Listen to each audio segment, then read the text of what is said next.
World Vision Lesotho, in collaboration with United Nations Population Fund, commemorated 16 days of activism under prevention of gender-based violence and child marriage yesterday.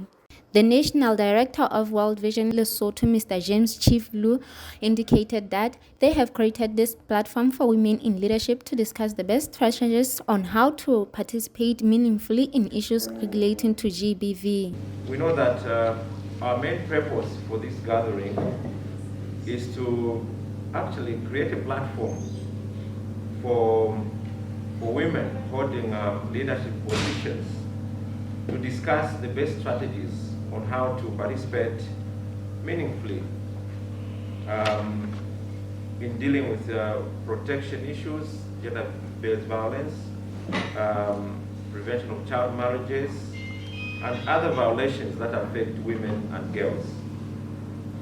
As you can see from the composition, from the mix that we have in the room, is a carefully chosen or selected category of people with different levels of influence in society.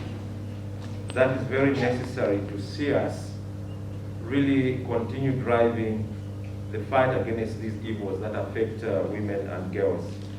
And there can never be a better candidate to do this than the women in authoritative positions. UNFPA representative to Lesotho, Dr. Mark Deview, said they help to ensure all acts of sexual violence and harmful acts against women and children are eliminated, adding that Lesotho is the 6th highest on gender-based violence. I started to look a little bit at the figures on gender-based violence or violence against women here in Lesotho, and unfortunately I came across some statistics that here in the country, or the overall ranking of Lesotho in terms of violence against women, Lesotho is the 6th highest country where the incidence and the prevalence is the 6th highest in the world. And more worrying for the mandate I carry with UNFPA in the area of sexual reproductive health,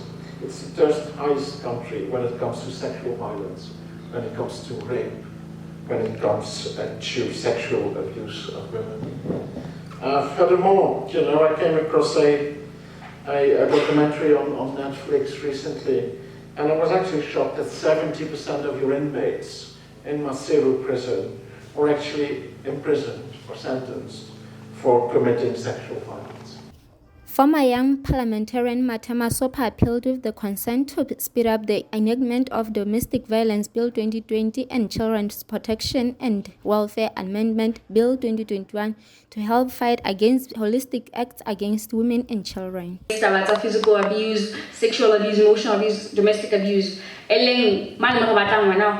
conducive, nurtured, and friendly in a very friendly, nurtured environment. But I got to know that sexual abuse is a very common abuse in the country at the moment.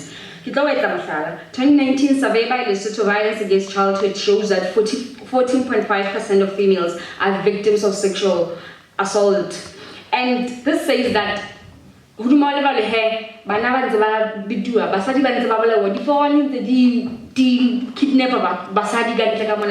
are still happening.